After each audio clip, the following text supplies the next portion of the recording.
Welcome to this episode of Talking About Rock, sponsored by School of Rock, North Buffalo. I'm Rob Edwards. Today we have for you from Sydney, Australia, a symphonic rock band that keeps striving to achieve new heights. Theatrical rockers Crosson, here to talk about their latest release, Ready Aim Rock. Let's welcome Jason Crosson to the show. Hey Jason, how you doing? Hey, Rob, thank you for having me. We appreciate you being here. Definitely.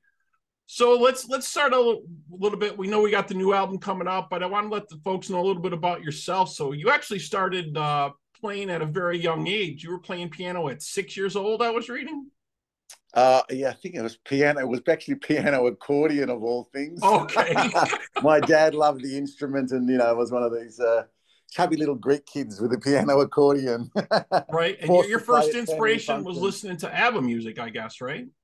Yeah, back then, yeah, it was all ABBA, and a few years later, I got the Kiss came along, and that was the end of me. Oh, I hear you. That was my first concert as well when I saw Kiss back in '78. When I saw that, that was it. Yep, definitely. And then later on, you got into the heavier other hair metal bands, as we love to call them, right? Motley Crue and such.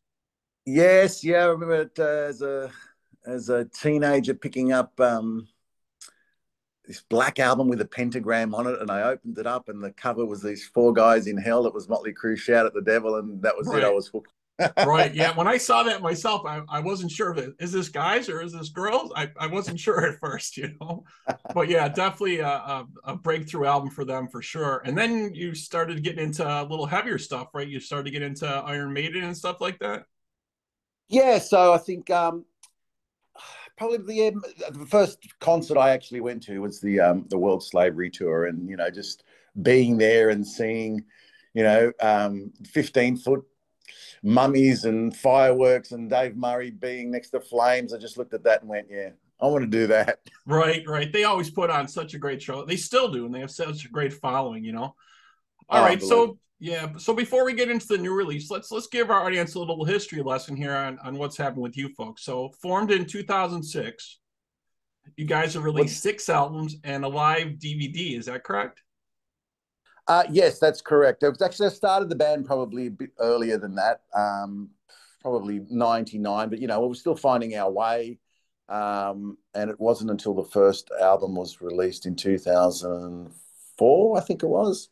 But they were all just the first two albums were pretty much independent stuff, just in Right, Australia and um, playing small venues and just making our way. We sort of didn't have the image then. It took a lot of years of trial and error oh to sure, sort of get sure. our sound and image to work together, and Right, that sort of came along in about 2016 when we released Spreading the Rock and Roll Disease. We got Dwayne Barron on board as our mixing engineer. And I mean, Dwayne's done stuff like Girls, Girls, Girls and Poison and Ozzy Osbourne's No More Tears and Alice Cooper. So it was like a sort of a match made in heaven. And he's been our mixing engineer ever since. yeah, it's definitely doing a fantastic job for you. And you guys, I think you hit the charts pretty hard then in Germany with the metal charts, right? With Invincible, right? That was a great album for you guys as well. Yeah, well, we got signed to in 2015 with that album. We got signed to a German label. So a lot of our press and a lot of our marketing was sort of done over in Germany. And I guess being in that sort of scene, yeah, it got us onto the charts there. And been trying to improve each album ever since. Right, right. I know they have such a bigger metal rock following over in Europe and the countries over there than we currently have in the US. It seems to be really, really big there. Lots of different festivals going on and all kinds of things. I don't think it ever died there. In Australia and I guess in the US, that sort of scene just sort of in the '90s sort of faded away. But I think in Scandinavia and Sweden and Germany, that scene just sort of kept on going. Right. And And then even to today. right. And then in 2020 you did some tours with Ron Keel and Enough's Enough. Yes. So that was great. We hopped on board. It was like a little touring festival thing, and that was great. Ron actually really loved what we did. You'd see Ron and Janet Gardner at the back of the when we were on because we were opening, obviously, and you'd see them at the back just checking out what we did. And then on the final night, I finished our set and I'd gotten out of my gear and I'm having a cigarette with Ron Keel on the steps, and he goes, "Do you want to come up on stage and do the Right to Rock?" And I went, "Yep." Nice. Whacked Yeah, on my of sweaty course I do, clothes. Ron. Yeah, Right? is that a trick Exactly. question? Right. Silly question. Excellent. Excellent. All right. So cool. So tell us about the new album, Ready Aim Fire, how that came about. Tell us a little about that.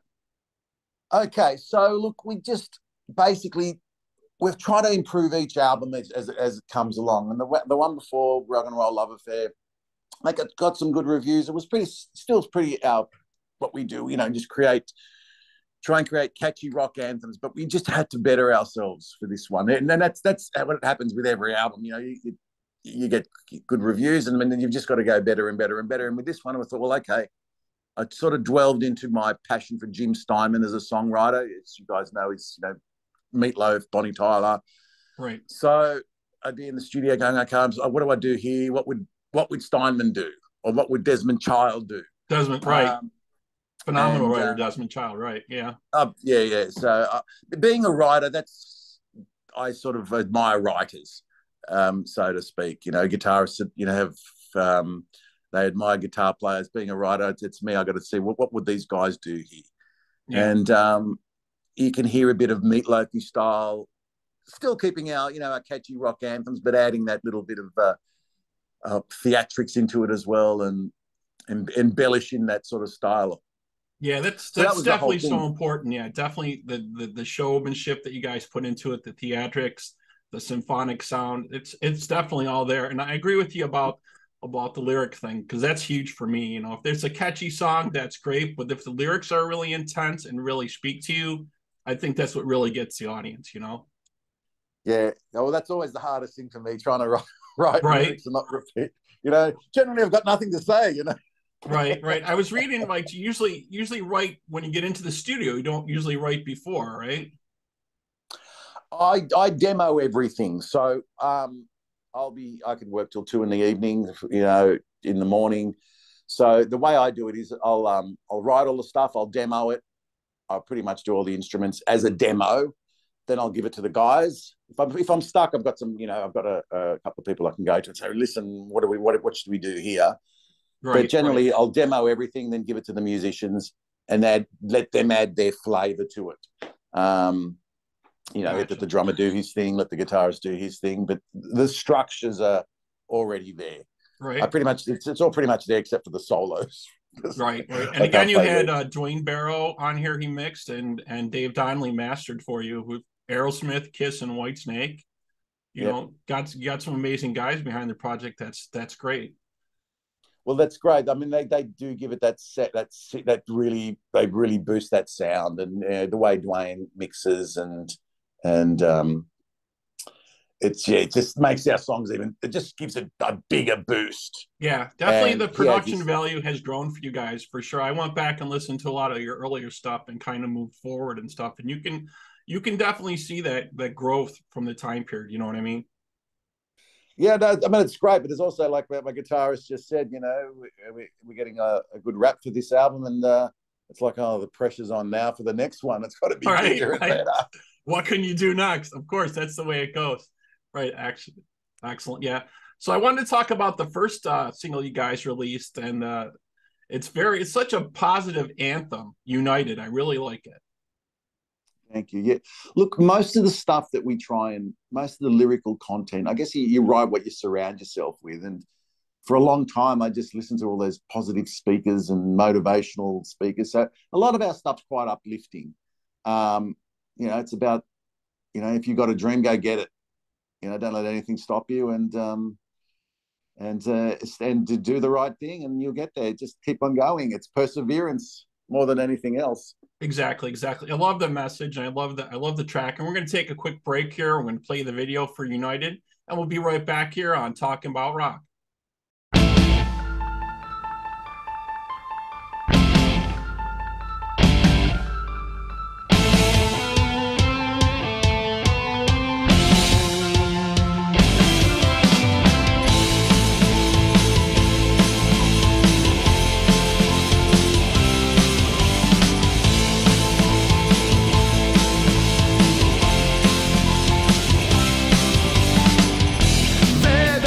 Jury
Okay, we're back here on Talking About Rock with Jason Crosson. Just checked out the video for United. Excellent track. I really like that. I really, such anthem rock you guys got going. Like I said, was saying, that symphonic type of sound and a positive message, right? We don't get that a lot from a lot of rock and metal bands. I mean, the only ones that really strike out to me are like Triumph back in the day. They always seem to have a positive thing to say. Yeah. Striper, but of course theirs is more religious overtones and things. But most of the hard rock stuff is usually not like that. You know what I mean? Life's too short to be singing depressing music and rock. Right. Right. Yeah, It's yeah. usually I love Striper and I love Triumph. Fight the good fight and never surrender. And they were great. And I'm yeah. the big Striper fan. That'd be in my top five. So Yeah, and they're actually touring again, and they're playing, and again they got new tracks out, which is kind of cool. They played in the area not too long ago, but I didn't get a chance to catch them. But yeah, I really oh, like they their earlier stuff for sure. yeah. I mean, I love even they, I just think they've just gotten better and better. The last two or three Striper albums are unbelievable. Yeah, it's there's you definitely can tell. So Yeah, I Michael always Sweet's a ask some genius. of the standard questions when I get to the guitarist here, and you're a guitarist and a vocalist, so I guess I have to ask you both. So Yeah. being a guitar player, do you have a certain rig you have set up, or certain things you've gone through, certain effects, or certain things you like to do? Do you like to tone down for different songs, or what are some of the things you do? Well, for me, the guitar is more of a writing tool. I play guitar when we play live. I might do it for two or three songs, but it just limits. I like running around basically and shaking my booty, so Right, it you got sort to of get the limits audience me behind. excited, sure. So it limits me behind the stage. But as far as when we go up on live, I just tell my stage manager, I just said, just give me a good heavy sound because sometimes we're sharing. Most of the time we're sharing backline and all that sort of stuff. So you're not going to get Right, your amp and all that sort of stuff. As right. long as I've got a good heavy sound, I'm not so much a purist as long as I've got a good distorted sound when I'm playing. Our lead guitarist, Marco, he's got his whole rig set up. So Yeah, because I know there's a lot of guitar players. They're always like searching for that tone or that right effect to get that right type of distortion they're looking for in their tone or whatever. And sometimes it takes a long time. I'm a Libra and I can't decide. So just give me something that sounds heavy. I understand. I understand. Sure, sure. So on the vocal side of it, do you do anything to prepare vocally? Do you do any warm ups, or is there anything that you do or go through? I definitely suck on a lot of soothers and lots of honey and tea. Like I'll go off the stage during a costume change, and there's Right, my lemon tea with honey in it, just to keep the vocal cords smooth. right, right. Ace Frehley does that all the time. He's always drinking some honey and stuff before his set. Yep. Right, yeah, yeah. And I've obviously a few warm ups and so forth. Yeah, of course. As long as I can hear myself okay, then it's all good. Nice, nice. So, do you have any real memorable, venues you played or shows that you did? Anything that sticks out in your mind? Obviously you mentioned, that episode with Ron Keel, and that's excellent. Him bringing you on. But is there any other stuff that comes to mind for you? Oh, look, I mean, generally, if this is an appreciative crowd, they're the ones that really stand out. When they go nuts. And there's a couple of venues like we've played in Sydney. It was a place called Frankie's, which is like a legendary rock club. And the last time we played there, the place just went absolutely insane. I guess it was also because people had been locked up for 2 years. So it Right, was like right. letting out a pack of caged animals. Right, yeah. That's a big thing now, right? I mean, there's so many tours happening right now. I guess the hard thing is to actually get a venue. You know what I mean? When you finally get a package together and figure out where you're going to go and what you're going to do, it's finding venues or finding halls. They're just booked, I guess, like till next year at this point, from what I'm hearing. Oh, absolutely. And I mean, if you try to get something here, you got to be looking at now. You got to be looking at April, May, June at the earliest. Right, right. Because everything's just booked out. And there's a lot of in Australia. There's a lot of tributes, so they take up a lot of the spaces as well because A they lot of pull tribute crowds. bands still going on there. Yeah, still a lot of tributes going Yeah, on. that's kind of really big here still too. I mean, obviously the big thing is the cost of the shows, right? You get to the big headlining bands and stuff, and it's thousands of dollars if you want to sit real close for these guys, or you could go see a tribute for 20, $30 and then see a tribute band play it. So it's just it's just real tough. But with obviously with the streaming thing, that just kind of killed everything, right? No record sales, things like that. It's just very Oh tough yeah, I nowadays. mean, we still sell CDs. You know, in the mornings I'll go, oh, okay, what are we going to send off today? You know, Right, so right. it's Oh up yeah, to the bands US. are still selling them. It's just not like it was in the day, right? Oh, absolutely. Yeah, I mean, the streaming thing. It's a double edged sword, I guess. I've discovered so many bands, and I'm sure people have discovered us as well via the streaming networks. Uh, so we wouldn't have been found. And then back in the day, if you didn't have a distribution deal, you couldn't get your record out. Now, well, you can just self distribute That's online, very, and very true. Yeah, very true. so I do it the gets same it thing out there. myself. I pick a day out during the week, and all I do is listen to new music and check out new bands and things like that. So yeah, I totally agree with you.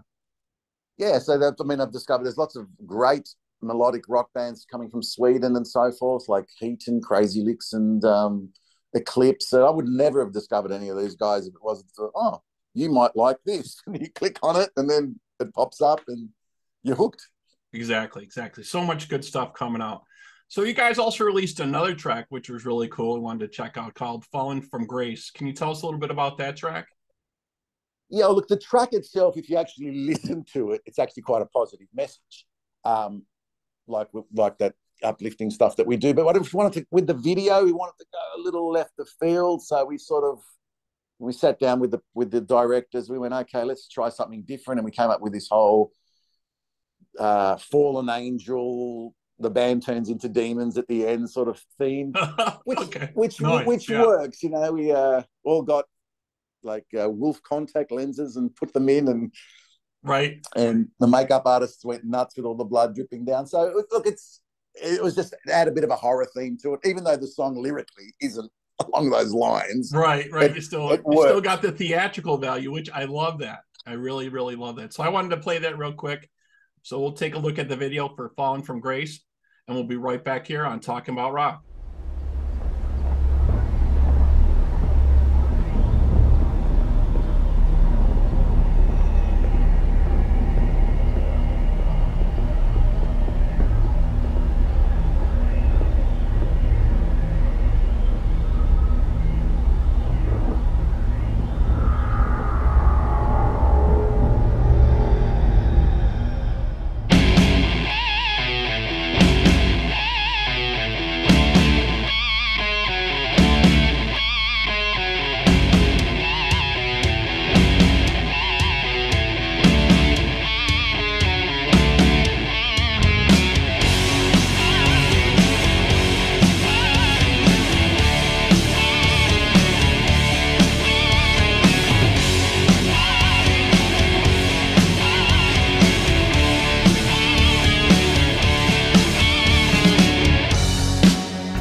might talk about. Okay, we're back here on Talking About Rock. Just checked out the video for Fallen from Grace from the new album Ready, Aim, Rock.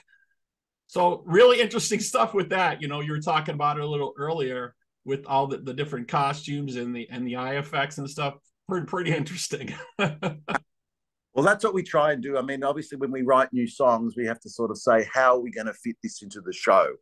Because from beginning to end, it's full theatrical show. It's not like we're not like a normal band that just plays song after song after song. We've got to incorporate, and I've got to incorporate costumes with the girls and the choreography and how is this going to work? So that's another thing that we need to look at every time we release a new album or a new song. How are we going to present this on the stage? Yeah, and I love that you guys do that, because I think so many bands forget about the showmanship part of it, forget about the theatrical part of it. You know what I mean? That's such a big piece of the entertainment puzzle there that they're missing if they don't include that. You know, people want to remember what they saw. They want to have an experience, right? And you guys are including that, which is excellent. I love that. Well, yeah, I mean, people have eyes as well as ears. So you've got to our objective is, when we're on, no one's going to look at their watch. Nice. Yeah, so to say, oh, when's this finishing, or when's the next band coming on? We just, once we're on, they're focused on that stage, and they don't even want to blink because they might miss something. Exactly. And you guys get a DVD out with your show. Now that's one of the older shows, so right? That was done in that was recorded in late 2020. So that was pretty much our older set before this new album. So most of that stuff's sort of gone now. We've included a lot of material from the new album, which we're actually rehearsing now to present next month with our when we start playing again. So yeah, that's the whole thing. That's why we put that out. So those who haven't seen us can have that experience and go, oh well, this is what Crosson's about. And for us, it was like the closing chapter of I guess that set list, those songs, and it's time to move on to something new. We still keep something, you know, we still got Never Give Up and Spreading the Rock and Roll Disease, which we'll always keep. They're just the ones, the standard ones people like, and they go down really well. But just adding the new songs now, just to give it something different. You get a bit bored doing the same stuff over and over and over again. Right. You definitely got to change it up and stuff. Yeah, definitely have to check out that DVD and check your show out. So do you have any dates coming up? Or are you guys still in the works talking about what you're going to be doing for touring or playing out dates? Do you have any info yet? Yeah, well, we actually had a tour with Crash Diet, a national tour with them in October, which was due to start in a few weeks, but the bass player got ill, so that's been postponed to early next year. We've got a show in Sydney on the 30th, which is like I guess our launch for Sydney for the album. And then we've got we're on a festival bill, which I can't really discuss at the moment. Right. Still working out the details, right? Yep. Well, yeah, it just hasn't been announced as yet, but that'll be like a touring glam festival in January. But yeah, but once that's announced, I can sort of talk a bit more about it. Cool. Definitely. That sounds great. So if people want to know more about you, should they check you guys out on Facebook or your website? Where should they go? So Facebook, Instagram, and YouTube, it's at Crosson Rock, or they can just visit our website, which is crosson.com.au. Excellent. Please come visit us and give us a big thumbs up, and you'll be informed about everything that we're doing. Excellent. We'll keep an eye out for you. Thank you so much for joining us. We really appreciate you coming on the show and checking in. Thank you, Rob, for having me. Appreciate it. Yep. And all you folks out there, if you want to know more about us, you have questions or comments, please feel free to email us at talkingaboutrock@gmail.com. Please like us and follow us on Facebook, Instagram, and Twitter. And for this video interview and others, you can catch the video on YouTube, and it will be dropping to all the streaming services very soon as well. And check out the new album, obviously, Ready, Aim, Rock from Crosson. Jason, again, thank you for being with us tonight. Appreciate it. Thank you. All the best. Yep. Have a good night.